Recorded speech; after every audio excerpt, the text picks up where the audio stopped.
Assalamu alaikum students, this is Ms. Beena. I am here again with the remaining lecture of the same chapter, cracking hydrocarbons. Let's have a short review of the previous lecture which we have taken, that is the fractional distillation, which we have studied in this chapter. It is a process in which a liquid mixture is separated into its fractions differing in boiling point and hence chemical composition by means of distillation, typically using a fractionating column. So previously we have discussed that fractional distillation is a process which is used to separate different component compounds of crude oil and other long chain hydrocarbons. And then we also studied that cracking a hydrocarbon is also called thermal decomposition, or it is a type of thermal decomposition in which long chain hydrocarbons are broken down into small chain hydrocarbons. Now let's continue the same topic of cracking, and now we are going to discuss cracking in the oil refinery. In an oil refinery, cracking is carried out in much the same way. The long chain hydrocarbon is heated to vaporize it, and the vapor is usually passed over a hot catalyst. Cracking is one of the most important reactions in the oil industry. So in the previous lecture we discussed how can we crack a hydrocarbon in the lab. We discussed an experiment as well. So when we talk about cracking in an oil refinery or oil industry, so the same process of cracking takes place by the help of same steps that we perform the fractional distillation of a hydrocarbon mixture, that is a compound which has many different components and long chain and small chain carbons. So they are basically present in the mixture. We are going to crack them, so we perform the heating process in which the long chain hydrocarbons will be broken down into the smaller chain carbons, and then they are vaporized at different boiling points, and this way they can be separated by using a hot catalyst. It lets us turn long chain molecules into more useful shorter ones. So why we are changing them? Basically to make them more useful and more valuable in terms of fuel. For example, we may have plenty of naphtha but not enough gasoline for making petrol, so we could crack some naphtha to get molecules the right size for petrol. Naphtha is a flammable oil which is taken out from the crude oil, and it is one of the different compounds present in petroleum. So if for instance we have naphtha present and we need gasoline, so we can crack it into its different components, and in this way we can change the size of our carbon chain. It always produces short chain compounds that have a double bond between carbon atoms.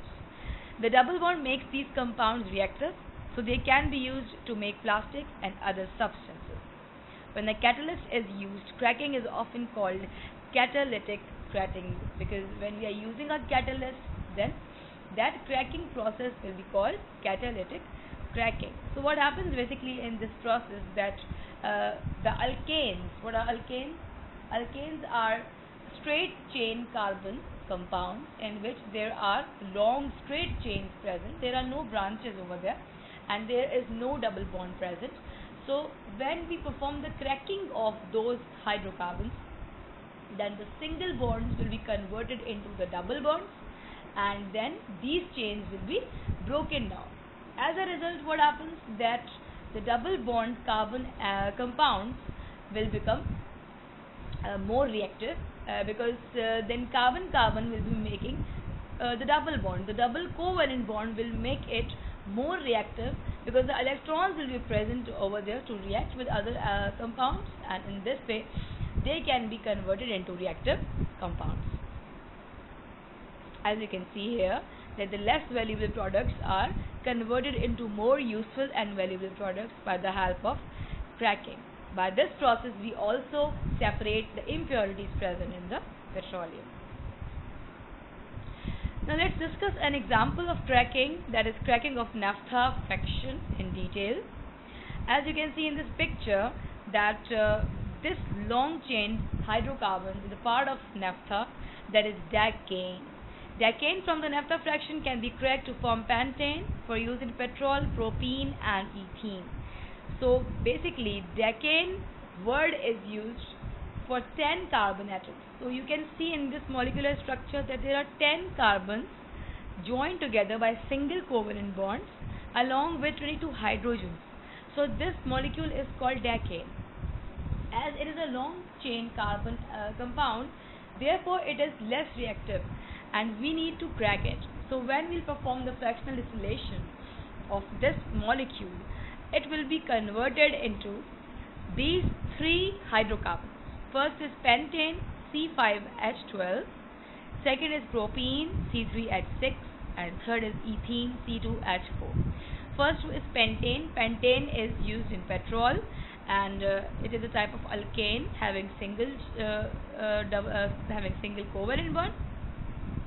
Then the other two are alkenes, propene and ethene. Propene has 3 carbons and a double bond is present, and ethene has 2 carbons and a double bond is present. So basically these double bonds are making these molecules more reactive and useful. The decane has been broken down into smaller molecules. The molecules having carbon-carbon double bonds are called alkenes, as I have already discussed. Another example is cracking ethane. Ethane is already a smaller molecule. So even small molecules can be cracked because they are alkanes. So alkanes can be converted into alkenes. The hydrogen produced may be used to produce ammonia. So the hydrogen which is separated in this process, as you can see in this reaction, that ethane having 2 carbons with a single covalent bond is cracked into ethene and hydrogen. So hydrogen is separated. This hydrogen is later utilized for different purposes, for example for making ammonia, and ethene which is formed is also a very useful molecule that is used for making plastics and other synthetic products. Now the remaining questions of this chapter are here. What is always produced in a cracking reaction? Next question, explain why cracking is so important.